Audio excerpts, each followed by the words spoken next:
Hello everyone, it's Konami Eye and welcome to another Konami Eye Reviews. Today I will be reviewing Sailor Moon Crystal episode 14, Conclusion and Commencement Petit Étranger, which means small stranger, referring to Chibi-Usa, who we see at the very end of this episode. Oh, should I put a spoiler tag? Sorry.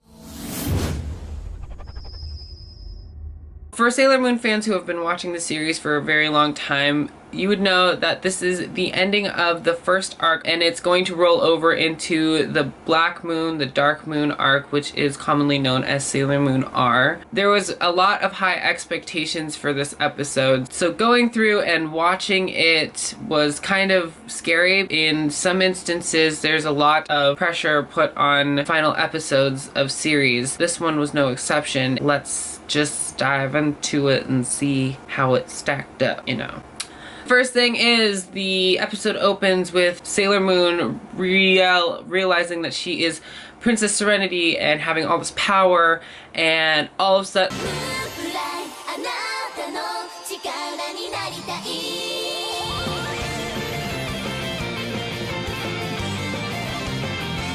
oh right, that's right, Moon Pride comes in and does its thing. For the first time in ever, I think Japan could have taken a cue from us Americans. With the final episodes of a lot of our series, we actually omit the theme song so that we can just kind of bask in the final episode. So that was one of the first things that I noticed. The second thing I noticed was that there was a lot of praying going on. Like, I have no problem with praying to whatever in order to receive power, but from the previous episode, I would have assumed that it was mostly built on willpower, love, and energy from Sailor Moon and her friends, and not the actual moon. One thing I thought that was kind of silly and funny and weird at the same time is, while Usagi is contemplating just all of the things that she loves and holds dear to her, she says Luna, Sailor Jupiter, Venus, Mars, and Mercury, and she kind of forgets Artemis. But it's funny because it makes sense that Artemis isn't truly someone that she is passionate about, only because Artemis and Minako are the ones that kind of have their own thing going. Luna and Artemis have their own thing going on over here, but even in the original series, they don't really have that many close interactions with each other. So I thought that was kind of funny and weird, but it was just kind of like zoning in on the fact that they don't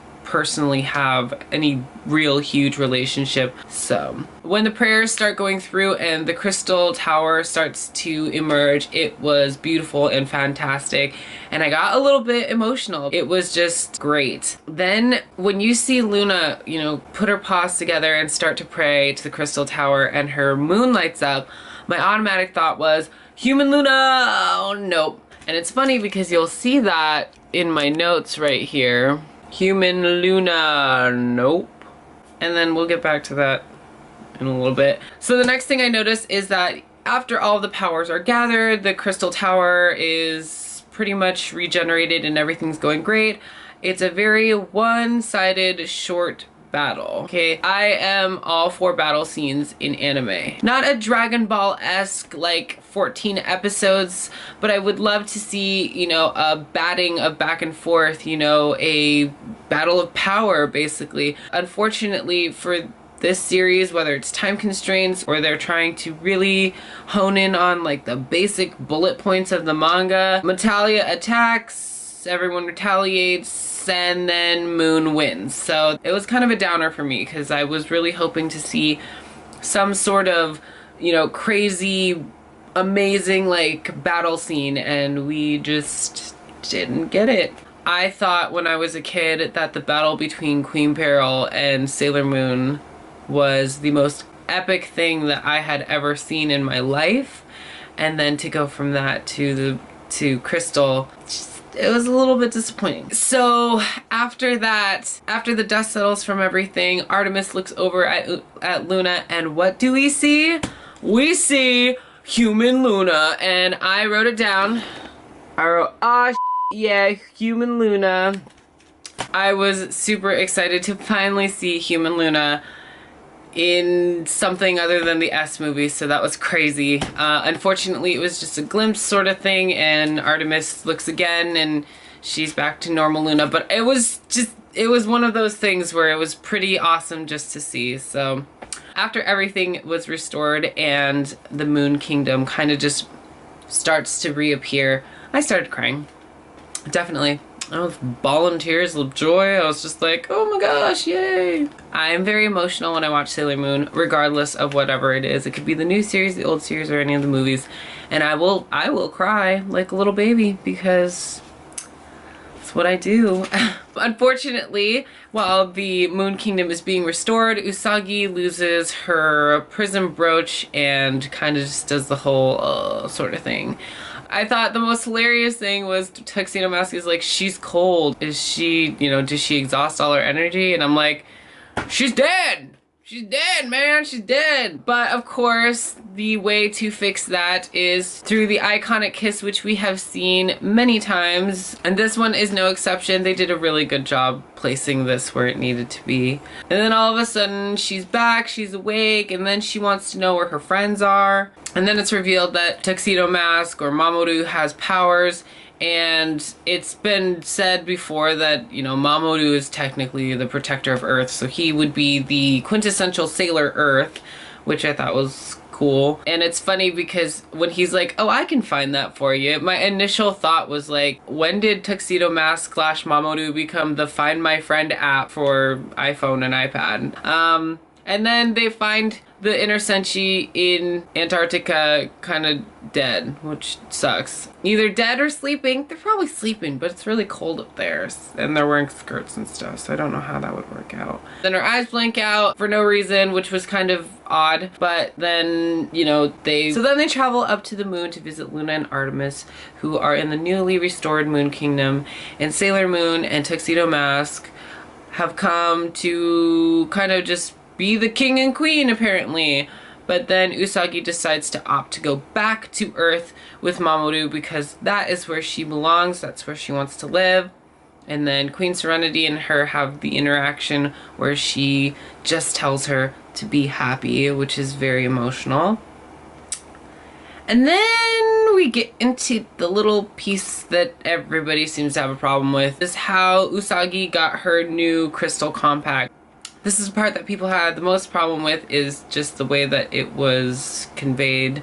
I put, are you serious, because of the animation of when the crystal is being placed inside of the compact. It just looks very cheap, like a flash animation, honestly. It was just weird, but it didn't bother me that much.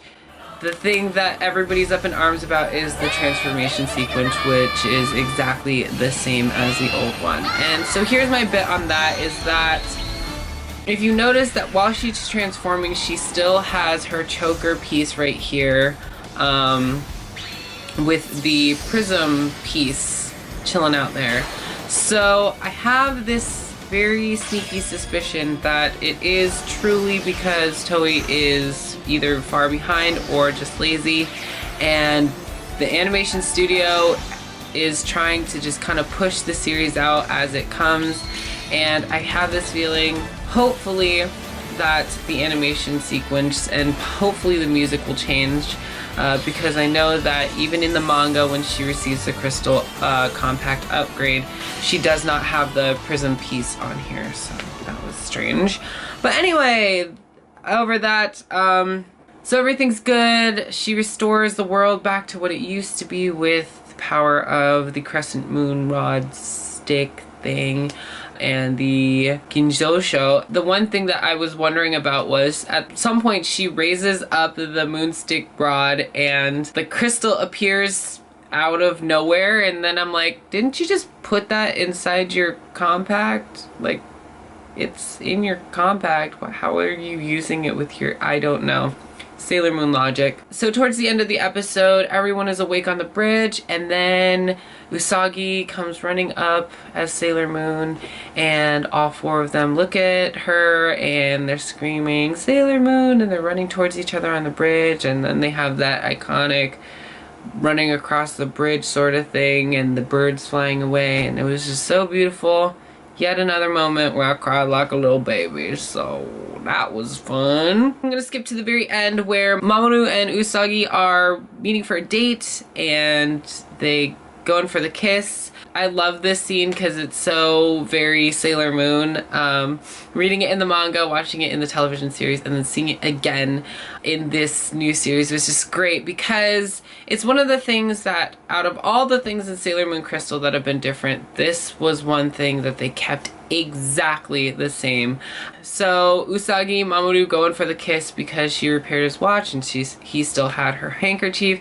And then out of the sky comes Chibi-Usa, which is the petit étranger, the small stranger from the sky. Chibi-Usagi flies down, hits Usagi on the head. She interrogates Usagi and says, why do you have the same hairstyle as me? Then proceeds to use the gun. And then the episode closes. So if you have seen Sailor Moon or have read the manga, you know what's gonna happen next.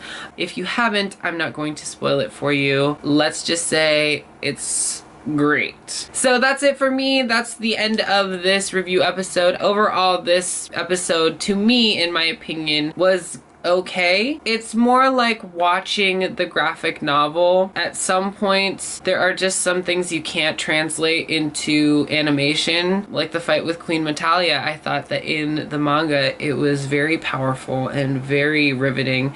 And then to see it in motion, like as a direct translation of it, it didn't really come out as I had thought it would.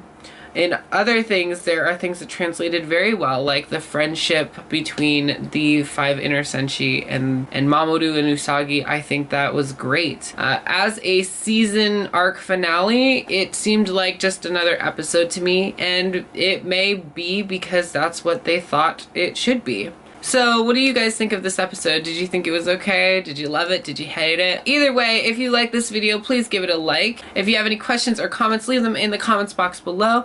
And if you'd like to see more crazy randomness, please hit that subscribe button. Anyway, this is Konami saying thanks so much for stopping by, and I will see you next time. Bye!